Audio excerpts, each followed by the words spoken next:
Hi ನಮಸ್ತೆ.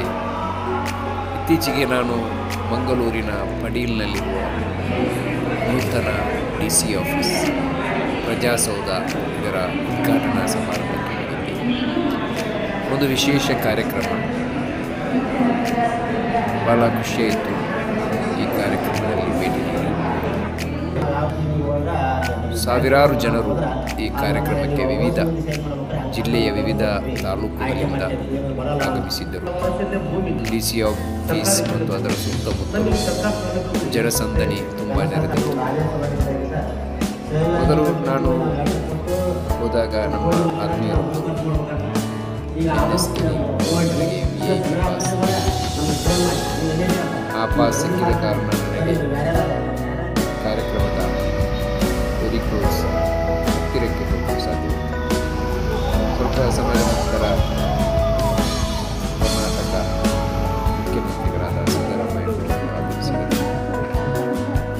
ಅವರು ವಿಶೇಷ ವಾಹನದಿಂದ DC ಆಫೀಸ್ ಒಳಗೆ ಮೊದಲು ಅದರ ಸುತ್ತಮುತ್ತಲೆಲ್ಲ ಬಹಳ ಜಯಘೋಷದಿಂದ ಹಿಂದೆ ಹೊರಟಿವೆ.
ಎಲ್ಲರಿಗೂ ನಮಸ್ಕಾರ.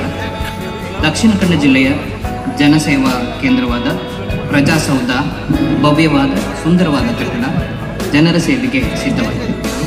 ಶ್ರೀಯುತ ಸಿದ್ದರಾಮಯ್ಯರವರು ಅವರೇ ಖುದ್ದಾಗಿ ನೂತನ ಪ್ರಜಾಸೌಧ ಕಟ್ಟಡದ ಉದ್ಘಾಟನೆಯೊಂದಿಗೆ 8,000 ಜನರಿಗೆ ಕೋಡಿ RTCಯನ್ನು ನಗರ ಇಲಾಖೆಯ ಸಚಿವರು ಪರಿವರ್ತನೆ ಆಗ್ತದೆ, ಅದು ಆಗ್ಬೇಕಂತ ನಮ್ಮೆಲ್ಲರ ಆಶೆ ಅಂತ ನಾನು ಹೇಳಲಿಕ್ಕೆ ನಾನು ಇವತ್ತು ಬಯಸುವಂಥದ್ದು.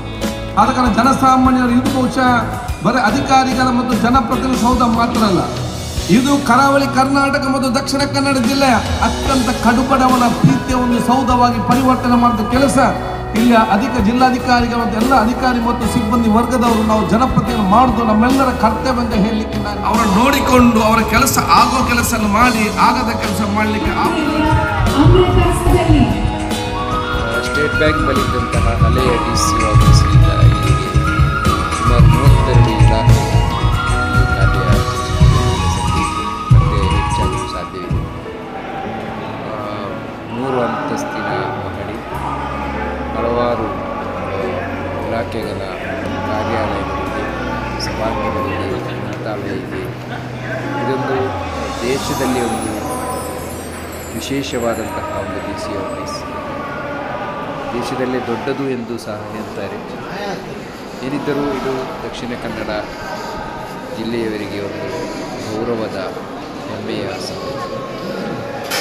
ಈ DC ಆಫೀಸಿನ ವಿಶೇಷತೆ ಏನೆಂದರೆ ಇದರ ಶಿಲಾನ್ಯಾಸ ಮಾಡಿದವರು ಸನ್ಮಾನ್ಯ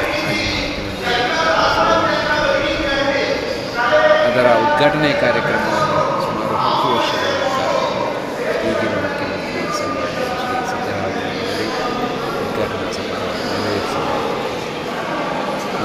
ಹೇಗೆ ಇದೆ ನಮ್ಮ DC ಆಫೀಸ್, ಇಲ್ಲಿ ಇನ್ನು ಇದು ಅರ್ಜಿ ಕೊಟ್ಟು ಜಿಲ್ಲಾಧಿಕಾರಿಗಳ ಕಚೇರಿ ಸುಮಾರು 200 ವರ್ಷಗಳ ವೇಟ್ ಮಾಡುವ ಕಟ್ಟಡ ಸ್ಥಳಗಳು ಇಲ್ಲಿದೆ.